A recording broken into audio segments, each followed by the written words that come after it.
বোনের খুনিদেরকে একের পর এক শাস্তি দেবে পরশুরাম। তাই তো বলরাম 4 বন্ধুকে ধরে রাখে। কলিম ওখান থেকে পালাতে গেলে পরশুরাম তার পায়ে গুলি মারে আর বলে, ওই পালের গোদা বিজন লাল তাকে আমি এনকাউন্টার করব। পরশুরাম ধারাবাহিকে আজকের পর্বে দেখানো হয়েছে কলিম ওখান থেকে পালাতে গেলে ছুটে গিয়ে বলরাম তাকে ধরে রাখে। পরশুরাম ছুটে এসে বলে, ওই পালের গোদা পান্ডা বিজনলাল তাকে আমি এনকাউন্টার করব। তোরা আমার বোনকে খুন করেছিলিস না, তোদের কাউকে আমি ছাড়বো না, একের পর এক শাস্তি দেবো। ওদিকে প্রিন্সিপাল ম্যাম কর্ণ চ্যাটার্জিকে ভালোভাবে বুঝিয়ে দেয় টোটিনি কী জিনিস। টোটিনি একজন মা তার বাচ্চাদেরকে রক্ষা করতে সে তোমার চোখে কিন্তু সর্ষে ফুল দেখিয়ে দেবে। কর্ণ চ্যাটার্জি হার মানছে না প্রিন্সিপাল ম্যামের কাছে। কর্ণ চ্যাটার্জি প্রিন্সিপাল ম্যামকে বলে, এই টোটিনি আমার কিচ্ছু করতে পারবে না। টোটিনির নেক্সট হিয়ারিংয়ে আমি একটা লম্বা ছুটি কাটাবো। আর এই তুমি লহরী চ্যাটার্জি প্রিন্সিপাল ম্যাম, আমাকে একদম ফোন করে তুমি ডিস্টার্ব করবে না। প্রিন্সিপাল ম্যাম বলে, তুমি কিচ্ছু করতে পারবে না, তুমি টোটিনির কিচ্ছু করতে পারবে না, এটা তোমাকে আমি বলে দিলাম। ওই টোটিনি তোমার এমন হাল করবে না, চোখের মধ্যে সর্ষে ফুল দেখতে পাবে। এই বলে ফোনটা কেটে দেয় প্রিন্সিপাল। কর্ণ চ্যাটার্জি হ্যালো হ্যালো করতেই ছুটে আসে কবির চ্যাটার্জি। এসে বলে, কে ফোন করেছিল বাবা? মাম্মি ফোন করেছিল, কি বললো তোমাকে? কর্ণ চ্যাটার্জি বলে, ও আমাকে থ্রেট করলো কবির। ও তো বরাবরই আমার বিরুদ্ধে গেছে। ও কখনো আমার পাশে দাঁড়িয়েছে, আমার হয়ে বলেছে? না, ও অন্যদিকে ঘুরে গেছে। সেই জন্য তো ও আমাকে ছেড়ে অনেক দূর চলে গেছে। আমি যা বলেছি ও তাই শোনেনি। ও কিন্তু কবির তোমাকেও ছোটবেলায় ছেড়ে চলে গেছিল, আর এখন বলছে বিশেষ প্রজাতি মা। নিজেই এখনই মা হয়ে উঠতে পারেনি, তার আবার বড় বড় কথা। এ কথা বলে কবিরের সামনে থেকে কর্ণ চ্যাটার্জি চলে যায়। ঠিক তখনই কবির সুধা ম্যাডামকে ফোন দেয়।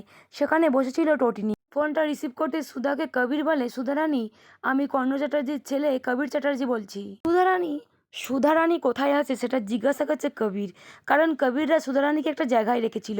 সেই জায়গায় আছে কি না কবির সেটা যাচাই করে নিচ্ছে। সুধারানী কবিরের কাছে কাকুতি মিনতি করে বলে, আমার কাজের জায়গায় আমাকে ফিরিয়ে দিন, আমার ছেলে মেয়েকে আমি খাওয়াবো কি?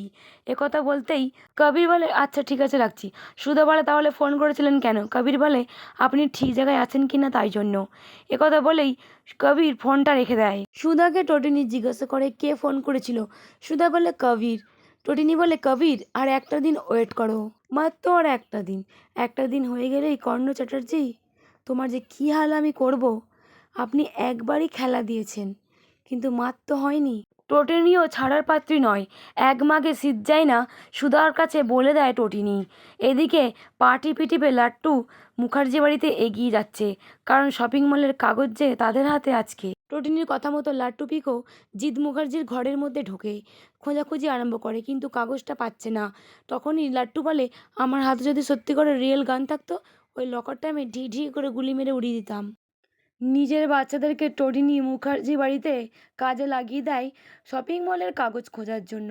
এদিকে সুধারানী টোটিনিকে জিজ্ঞাসা করে, আমাকে আর কতদিন থাকতে হবে? যতদিন না কেসটা সলভ হচ্ছে ততদিন তোমাকে এখানেই থাকতে হবে। দুটো শিশুর ভবিষ্যৎ, এই পরিবারের ভবিষ্যৎ জড়িয়ে আছে এই কেসটার সঙ্গে। যতদিন না কেসটা সলভ হচ্ছে তুমি এখানেই থাকবে। আর একটা কথা, তুমি অন্যায় করেছো। আমি পারলে তোমাকে অ্যারেস্ট করতাম, কিন্তু আমি তোমাকে অ্যারেস্ট করিনি। আমি তোমাকে অ্যারেস্ট করিনি শুধুমাত্র তোমার পরিবারের জন্য।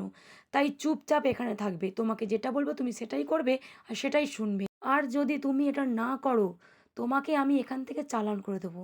তুমি ওখানে গিয়ে চুপচাপ বসো। টোটিনি সুধার ওপরে ভীষণই রেগে যায়। টোটিনির এ কথা শুনে সুধা যেন পায়ের তলা থেকে মাটি সরে যায়, মাথা যেন তার আকাশ ভেঙে পড়ে। টোটিনি এ কী বলছে সুধাকে? সুধা বলে, ঠিক আছে ম্যাডাম, আপনি যা বলবেন আমি তাই করব। আমি এখানেই বসছি, আপনাকে অ্যারেস্ট করতে হবে না আমার। বাবিনের ঘরে ঢোকে বাবিনের প্যানের পকেট থেকে শপিং মলের টিফিন বক্সের কাগজটা পেয়ে যায় লাট্টু পিকু। সেটা টোটিনিকে ফোন করে সবটাই জানিয়ে দেয় লাট্টু পিকু। টোটিনি এই কাজের জন্য লাট্টু পিকুকে বাহবা জানায় আর লাভ ইউ বলে। বলে, তোমরা আমার ছেলে মেয়ে, তোমরা তোমার পায়ের ছেলে মেয়ে। টোটিনি তার বাচ্চাদেরকে জানিয়ে দেয় ওই কাগজটা খুব সাবধানে রাখতে হবে। ঠিক সময়ে এসে টোটিনি ওই কাগজটা ওদের কাছ থেকে নিয়ে যাবে। বাচ্চারাও মায়ের কথা শুনে সম্মতি জানায়। ফোন রেখে দিয়ে টোটিনি বলে, জিৎ মুখার্জি, তুমি ফাঁদে তো পড়ে গেছো। যেটা আমরা বড়রা করতে পারিনি সেটা ছোটরা করে দেখিয়ে দিয়েছে। ঠিক তখনই টোটিনির ফোনটা বেজে ওঠে।